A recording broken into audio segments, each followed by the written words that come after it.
Hello everyone. Hello everyone. All right, nice and quick one for you today. This is all about what you do when you face adversity in life. So life is going to throw shit at you, man. We've already spoken about this previously. It is going to present a level of adversity at some point. It's going to be difficult. Life is not easy, man. It is full of ups and downs, and everybody goes through it. So when you reach that adversity, what is important though is how you then deal with that, how you react to that. There's an acronym called FEAR, which is what adversity can present. Adversity can present fear, right? And that can either stand for fuck everything and run or face everything and rise. Those are generally the two options. You can sack it all off and give it in and give up and go back to whatever it was before, probably a level of comfort where you were previously, or you can dig your heels in and give whatever it is a good crack and hopefully come out the other side of it. So to give you an idea, something that happened to us, these are what these videos are about. It's not about being Barry Big Balls, as I've mentioned, and telling you how fucking great I am because I've done this and that and that. It's not about that. It's about sharing my experience. So hopefully it can help somebody else who may be going through it, or may be nearly going through it, or may have even fucking gone through it. So these are what these are all about. But basically my example of the adversity that we faced, long story short, we were working for a company when we first got here. I was 20 when I arrived in Australia, very naive. And the company that I was working for ultimately ended up being dodgy as fuck. They were ripping people off. They were taking as much money as they could get out of people and ultimately selling them a system that didn't work. Brilliant. So we're working in that job, doing what we were told to do, and one day it was double mirrors, double fucking see-through glass on one side, not see-through on the other. And I saw about 40 people come racing past the window.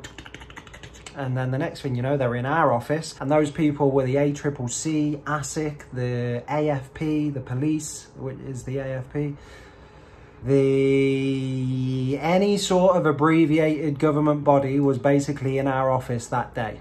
And they were there to shut the place down because, as I say, they were ripping people off. So on that day, we lost everything. We lost our job. That was the day we were supposed to get paid, so we didn't get a wage that day. Obviously, being here, just my wife and I, we had no family, no support network really around us. There was no credit cards, no overdraft, no nothing. And why all the financial bit is important is because they cleared out our accounts. That naivety that I mentioned, we were led to believe that they were paying all of our tax for us. That was fucking wrong, and we had a massive tax bill that we were unaware of, and so they subsequently took every penny out of our bank and said, fuck you, this is ours now. And we're like, great, we got nothing. So in that moment there, it could have been very easy to just give it all up. We'd worked so hard to get to that point, and it could have been easy to just, you know what, fuck it, let's just give it all up. I'll give mum a call, somebody will be able to put some money together, and surely somebody will be able to get us a flight, get us back to the UK,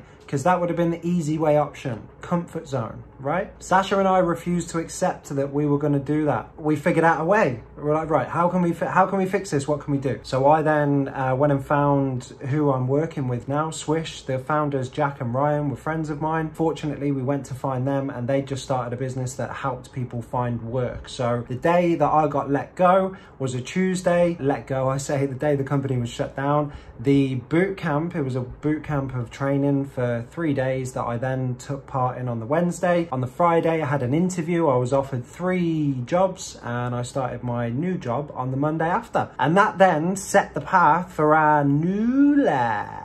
And then we were back on track again, and because we refused to accept that that was what was going to happen to us. We didn't want to allow that to be the be all and end all. That wasn't how our journey was going to end in Australia. So that's what we did. Faced everything and rose, both of us, together as a fucking team. We did it like that. Me, you, come on wife, let's do this together as a team. So we did it together, and basically that's what I'm saying. When adversity pops up, say, nah man, I'm gonna figure out a way to overcome this. I'm gonna get around you, bruv, because I ain't having it. I ain't fucking dealing with it today. Not today. All right, so do one. That's what I've got for you. That's what I've got for you, mate. Alright, if you've made it this far, I appreciate you. Like, share, follow, subscribe, tweet, do all of that sort of shit. Let people know where it's at. Tell them to come and get involved with Mikey Real, because occasionally he said some alright stuff. He talked in a weird accent, and some of it's drivel. And he does look a bit weird too, but you do get a little bit of value every now and then, I like to think anyway. So share it with all your mates, and I will see you next time. All right, lovely, catch ya.